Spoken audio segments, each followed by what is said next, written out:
대한민국을 대표하는 영재학교 한국과학영재학교 입시 전형 대비 진행하고 있습니다.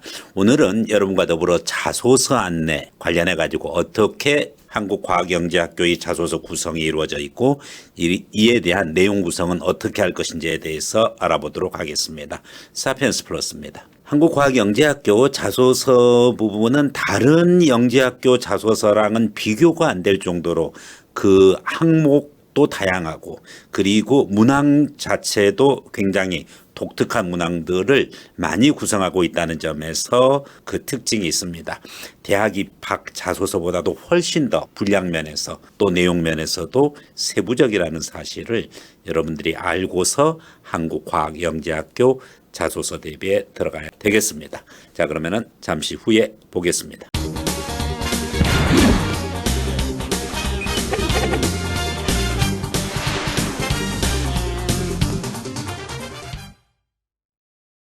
한국과학영재학교 자소서 관련된 유의사항이 있습니다.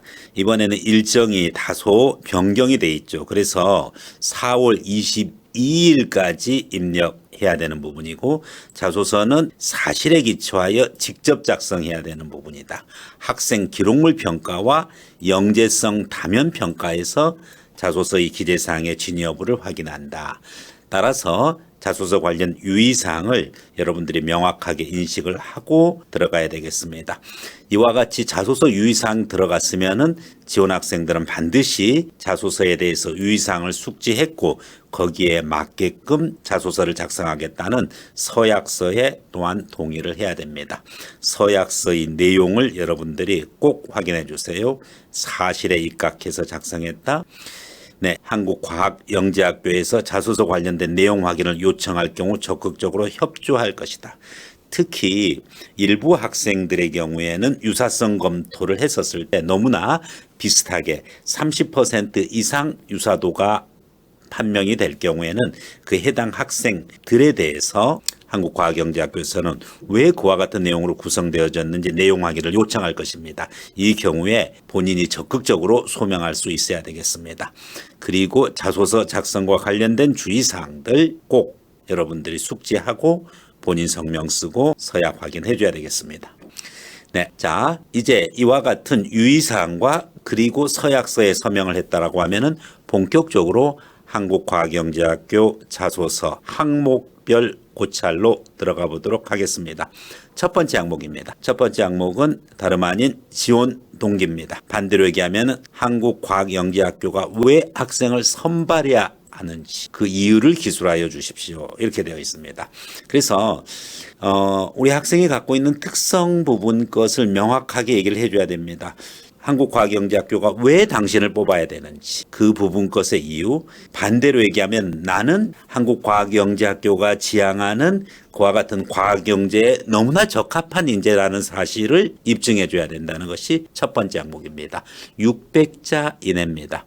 여러분들이 사실은 본질적인 거예요. 가장 첫 번째 항목은 우리 학교에서, 우리 한국과학영재학교에서 왜 당신을 뽑아야 되느냐, 왜 학생을 뽑아야 되느냐, 왜 귀 자녀를 선발해야 되느냐 하는 부분이죠. 반대로 얘기하면 나는 한국과학영재학교에 너무나 적합한 인재다. 당연히 나를 선발해야 된다. 왜? 나의 이러이러한 특성이 한국과학영재학교가 지향하는 인재상과 너무나 부합되기 때문에. 그래서 첫 번째 항목이 아주 기본적이고 본질적이면서도 가장 작성하기가 또 어렵습니다. 일단은 여러분들이 기본적으로 자신의 특성과 과학영재임을 입증할 수 있는 그와 같은 내용을 브레인스토밍해서 개요잡기하고 그리고 쓰기 들어가야 됩니다. 무턱대고 막 쓴다고 해서 좋은 자소서가 나오지 않습니다. 각각의 항목별 쓰는 요령은 별도의 영상에서 소개한 바 있습니다. 자, 이제 두 번째 항목입니다. 한국과학영재학교는 영재학교 중에서 가장 자소서 항목이 많다고 얘기했습니다. 자, 두 번째 항목은 다름 아닌 나를 소개하는 데 도움이 될 것으로 생각하는 가정환경, 학교 및 지역환경 등에 관한 사항을 기술하여 주십시오. 역시 600자 이내입니다. 나의 정체성, 나의 특성을 이해하도록 쉽게 내가 지금까지 살아온 가정환경, 지역사회 환경, 학교 환경 등에 대해서 이야기를 해주면 되겠습니다. 즉 어떠한 가정 분위기에서 성장해 왔는지, 그리고 본인이 다녔던 주로 중학교 위주겠죠. 중학교의 학급 분위기, 또 학교 분위기, 또 지역사회 분위기에는 어떠한 것인지 기술을 해 주십시오, 이 말입니다. 여기서 여러분들 가정환경, 학교 환경, 지역사회 환경을 다 기술하는 건 아닙니다. 물론 전체를 포괄적으로 해가지고 얘기를 해주면 좋겠는데 그중에서 다 쓰기 힘들면은 하나만 써도 됩니다. 가정환경을 중심으로. 아니면 2개 정도. 가정환경과 학교환경, 또는 가정환경과 자기의 지역환경, 혹은 학교환경과 지역환경.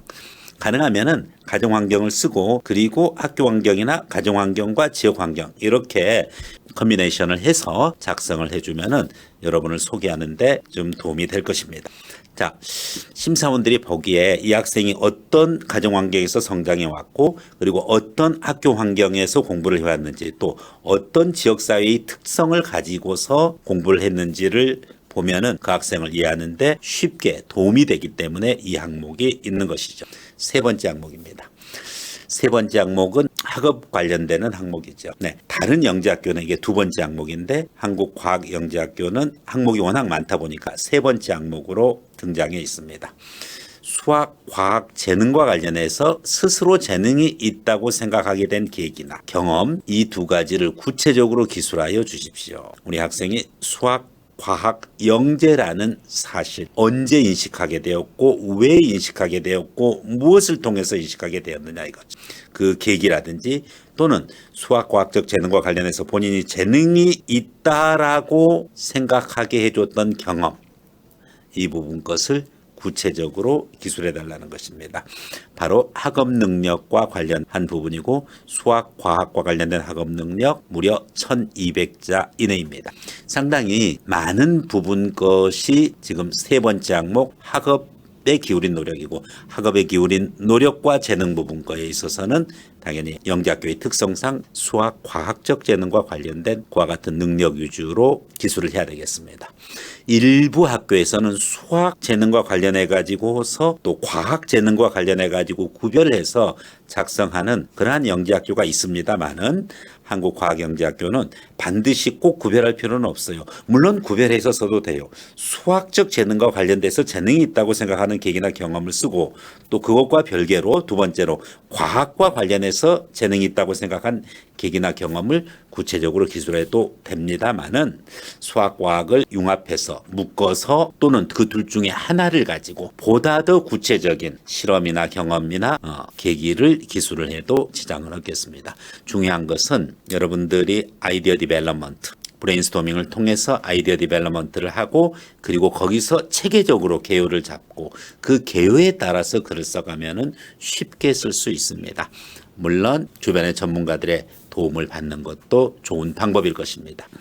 네, 이어서 4번째 항목입니다. 3번째 항목이 수학과학과 관련된 학업에 기울인 노력, 그리고 본인이 재능이 있는 계기나 경험을 쓴다라고 했으면은 4번째 항목은 수학, 과학 분야 말고 별도의 다른 항목에 대해서 이야기하고 있습니다. 수학, 과학 이해의 관심을 가지고서 지속적으로 하고 있는 활동과 경험이 있다면 기술하여 주십시오.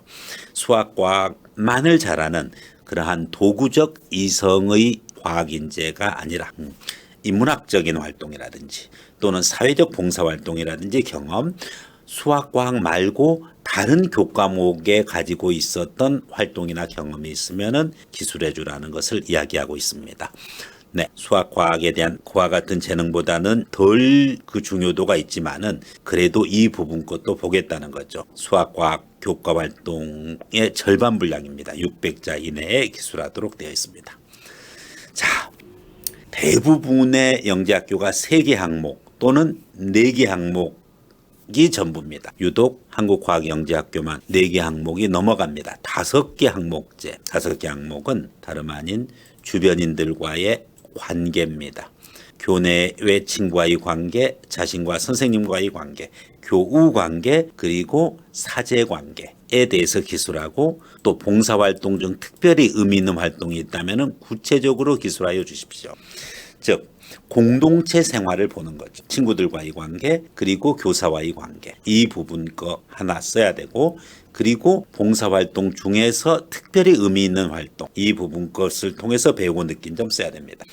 앞에 교회 교우 관계 그리고 사제 관계 관련해 가지고서는 한 300자 이내로 그리고 봉사활동 중에서 배우고 느낀 점 중심으로 300자 이내로 이렇게 기술해 가면 되겠습니다.